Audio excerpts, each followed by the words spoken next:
A aula de hoje é de equações exponenciais, certo? Eu resolvi trazer essa aula aqui para dar continuidade ao nosso conteúdo, certo? Porque a gente até agora trabalhou apenas revisão, tá bom? E agora eu quis trazer um conteúdo novo, né? Que a gente ainda não viu em sala de aula, tá bom?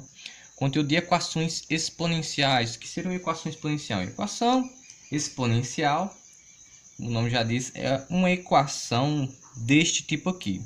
Uma equação cuja a incógnita da minha equação é um expoente, uma potência. Nós temos uma potência aqui e nós queremos descobrir o valor desse expoente bem aqui, certo? Aqui um exemplo bem simples e prático. Nós temos aqui 4 elevado a x igual a 16, certo? Uma potência, ela tem uma estrutura, certo? Uma estrutura, a potência, ela vai ter uma base, que é esse valor de baixo, bem aqui, né? 4. E teremos expoente, né? O expoente é o valor no qual a minha base será elevada, tá bom? Então é o seguinte, nós temos aqui esse problema bem simples, esse exemplo bem simples, que diz o seguinte: 4 elevado a x igual a 16, né? Quanto é que vale esse valor x aqui? Quanto é que ele vale, né?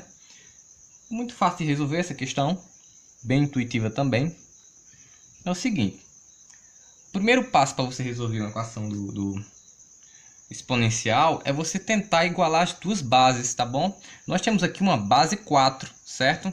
E aqui eu tenho um valor 16, né? Eu tenho que fazer com que esse 16 se torne uma potência de base 4, certo? Para 16 virar uma potência de base 4 é muito simples, né? Você vai ter 16, né? 16 ele é a mesma coisa que 4 ao quadrado, tá bom? Certo? Porque 4 vezes 4 é igual a 16, tá bom?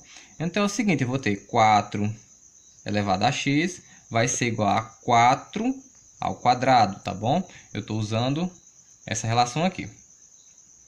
4x é igual a 4 ao quadrado. Eu posso agora igualar essas duas potências, tá bom? Por quê? Porque as bases são iguais agora, né? Então eu vou igualar essas duas potências e eu vou obter x igual a 2. Eu posso fazer isso aqui, né? Por quê? Porque as bases são iguais, tá bom? Então, neste caso, o valor de x que nós temos aqui é igual a 2, tá bom? Seria isso aqui, então. 4 elevado a 2, né? Que é igual a 16, tá bom? Pronto. Simples assim. Ah, professor, é só isso? Não, não é só isso. A gente vai continuar vendo algumas propriedades e algumas questões mais complexas do que essa aqui, né?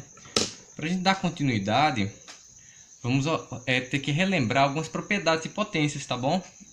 Nós temos aqui algumas propriedades, são 3 elas, que vamos usar para resolver alguns exemplos. Essa propriedade das bases iguais, né? Quando você tem duas bases iguais e dois expoentes aqui em cima, multiplicando, né, o produto de duas bases, você pode igualar simplesmente a base e somar os dois expoentes, né? O expoente x eu somei com o expoente y, tá bom? Aqui está um exemplo numérico, né? Se eu tiver 4 elevado à terceira vezes 4 elevado à quinta, é a mesma coisa que 4 elevado a 8, né? 3 mais 5 igual a 8. E a base, né? Esse valor aqui, ele permanece, tá bom?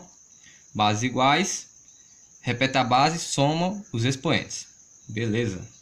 Segunda propriedade, que a gente vai usar também. Temos aqui uma potência de expoente negativo, certo? Uma potência de expoente negativo. Então é o seguinte, o que acontece quando eu tenho um expoente negativo? Esse expoente negativo eu posso chamar ele também de inversa, né?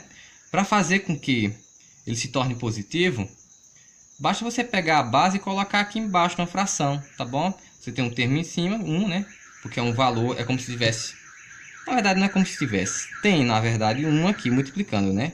Temos um 1 invisível aqui multiplicando. Então o que estamos fazendo é unicamente passar esse b, essa base, para baixo, tá bom? Aqui nós temos um exemplo numérico. Se eu tenho, por exemplo, para ficar mais fácil de entender. Por exemplo, eu tenho 4 elevado a menos 2, né? Isso aqui pode ser escrito nessa forma aqui, né? Eu posso escrever 1 sobre 4 elevado a mais 2, tá bom? O sinal muda, né?